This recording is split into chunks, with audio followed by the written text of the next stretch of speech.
Hello and welcome to Deep Dive on NewsX World. I'm Thomas Porteous, and tonight we turn to East Asia, where shock waves from Latin America may be rippling towards the Taiwan Strait. The United States' capture of Nicolás Maduro and the rapid corporate re-entry into Venezuela's oil sector have sent a clear message across global power centers. Regime change, once unthinkable, is back on the table. And in Beijing, that message is being read very carefully. At first glance, Venezuela and Taiwan share little in common. One is a crisis-hit oil state in South America, the other a high-tech democracy at the heart of the global semiconductor supply chain. But strategically, they are connected by one idea: sovereignty under pressure. When President Donald Trump announced that Maduro had been captured and removed, it was not just a Latin American event. It was a signal that Washington is willing to use force, blockades, and economic power to rewrite political realities. Beijing noticed. Within hours of the Maduro announcement, Chinese social media erupted. On Weibo and Douyin, nationalist commentators framed the event as proof of American imperial playbooks. Hashtags translating to Venezuela today, who tomorrow began trending. State-affiliated commentators warned that any government outside the US security umbrella could be next. And then came the comparisons. Users drew direct parallels between Caracas and Taipei, arguing that if Washington can remove a hostile leader and hand the economy to corporate interests, it can just as quickly abandon an ally when costs rise. This discourse matters. In China, social media is not just public opinion, it is a testbed for state narratives. And the narrative emerging is clear. The global order is shifting and force is once again a legitimate tool. So here is the critical question. Does the US action in Venezuela set a precedent for Xi Jinping to move on to Taiwan? From Beijing's perspective, the Maduro episode confirms three assumptions. The first, international law will not stop a determined superpower. The second, economic rewards follow military action if you control the territory. Third, global outrage is loud but short-lived. For years, Xi has said Taiwan is a core interest and that reunification cannot be passed down generation to generation. The Maduro case may reinforce a belief in Beijing that decisive action, fast, overwhelming, and presented as irreversible, is the new model. But Taiwan is not Venezuela. Taiwan sits at the center of the first island chain, a strategic barrier that contains China's naval power. It produces over 60% of the world's advanced semiconductors. And unlike Venezuela, any move on Taiwan risks direct conflict with the United States and its allies, being Japan, South Korea, and Australia. A Chinese invasion would not be a surgical strike. It would be the most complex amphibious operation since the Second World War, with no guarantee of quick victory. So why even consider it now? Strategists note that Beijing is watching two things very closely. The first being US willingness to engage in multiple theatres: Latin America, Europe, and the Middle East at the very same time. The second, whether American corporate interests, now re-embedded in Venezuela, signal a return to resource-driven foreign policy. If China concludes that the United States is stretched and that economic gains can offset political costs, the Taiwan calculus changes. Not tomorrow, not next month, but the direction shifts. Officially, Beijing is striking a careful tone. China's foreign ministry has condemned the US action in Venezuela as a serious violation of sovereignty, warning that forced regime change will destabilize the global system. Let's take a listen in to the statements. 中方对美方悍然对一个主权国家使用武力，并强行控制一国总统，深表震惊，予以强烈谴责。美方的这种霸权行径严重违反国际法，侵犯委内瑞拉主权，威胁拉美和加勒比地区和平与安全，中方坚决反对。我们敦促美方遵守国际法及联合国宪章宗旨和原则，停止侵犯。On Taiwan, the statement reiterated a familiar line. Taiwan is an internal affair of China and any comparison is inappropriate. Let's have a look. 这几个国家和机构对台独分裂势力以武谋独、装聋作哑，对外部势力干涉中国内政视而不见，却对中方捍卫国家主权和领土完整的必要正义行动说三道四、颠倒黑白、混淆是非，十分虚伪。中方对此坚决反对，并已提出严正交涉。 These are diplomatically safe words, of course, but strategically the message is layered.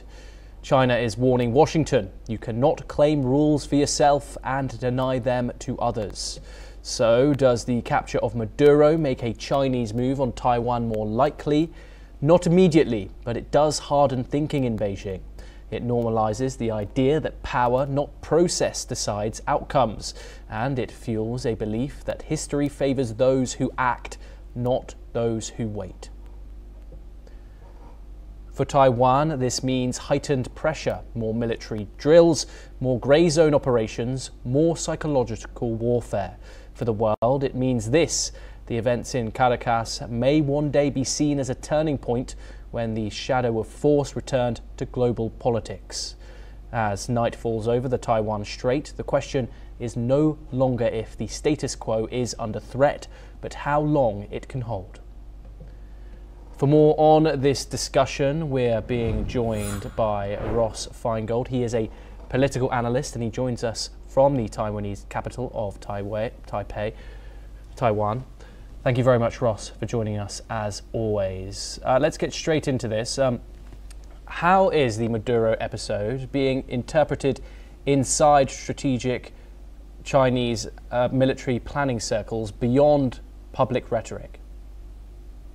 Yeah, that's a good point because it's an important distinction. So there's all the public rhetoric about international law, whether this is a precedent or not, and I'm sure many in the audience would have already seen the counterpoint from the Chinese perspective, which is to say this was always an internal matter. So what the U.S. does to a sovereign country of Venezuela, justified or not, is not comparable because the Taiwan issue for China's government is considered an internal matter. So there is that important distinction.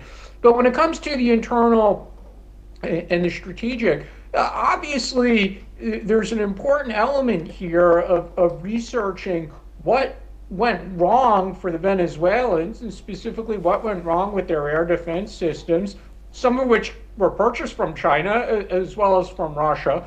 What went wrong with their intelligence and security failures? And this is not the first time we've seen this kind of colossal failure in recent months. There's the examples of the way Israel was able to access Iran and penetrate Iran's security and intelligence agencies and conduct operations within Iran, including assassinations. And then also the close-in protection. And why did the personal protection units of Maduro fail so spectacularly? Was it because there was leaks of information about his whereabouts? Were they poorly trained? Was it a combination of the above? So all of those things will be what Chinese military planners will be looking at. And of course, what assets did the United States successfully use? What was involved in the planning? How did they execute the operation? So there's certainly much for China to learn from this, and certainly a lot of that has to do with the real specifics of military planning, and not so much all this discussion about international law and precedent or not. A lot of that, frankly, is very theoretical. It's not practical when it comes to actually executing a similar operation in the future. Indeed, Ross, and of course, moving to Xi's Beijing, do you think Chinese leaders see US actions in Venezuela as proof that speed and decisiveness can outweigh international backlash? Not necessarily, because the reality is China has been threatening to take Taiwan literally for decades, ever since the end of the Chinese Civil War in 1949. Now, for a long time, they frankly just didn't have the military capability to execute that kind of operation. And for a long time, Taiwan arguably had a qualitative military advantage, especially in the air. But that has changed significantly in recent decades as China has invested tremendously in its military, as its technological capabilities have improved to the point where it does have a qualitative and quantitative advantage over the Taiwan military at present. But they still haven't moved. They've, as you mentioned, they've increased the number of large-scale military exercises, including the one last week that they conduct near Taiwan, the regular sorties of their aircraft that enter Taiwan's air defense identification zone, or their ships sailing closer to Taiwan than they did in the past. But they still haven't tried to attack Taiwan. They still haven't invaded Taiwan. And we don't know exactly why that is. Maybe they still don't think they have the capability. Maybe they're concerned about the global political and economic repercussions, which is a possibility. There's the possibility that the U.S. and Japan and Australia will come to Taiwan's aid. There's the possibility of significant trade sanctions that other countries would impose if China did do that. So they're not moving fast. And the fact that the U.S. was able to execute such a fast operation, which was not a full-scale invasion, of course. Again, there's certainly much for China to learn, but it's not necessarily analogous. And just to put a conclusion on that point, China's goal is unification, to control Taiwan. So just kidnapping the president, the way, analogous to the United States capturing Maduro and bringing him to the United States for prosecution. But for China just to kidnap Taiwan's president, that doesn't achieve China's goal by itself, which is unification. So their goal is completely different than the United States' goal. And does the United States' use of force in Caracas strengthen deterrence for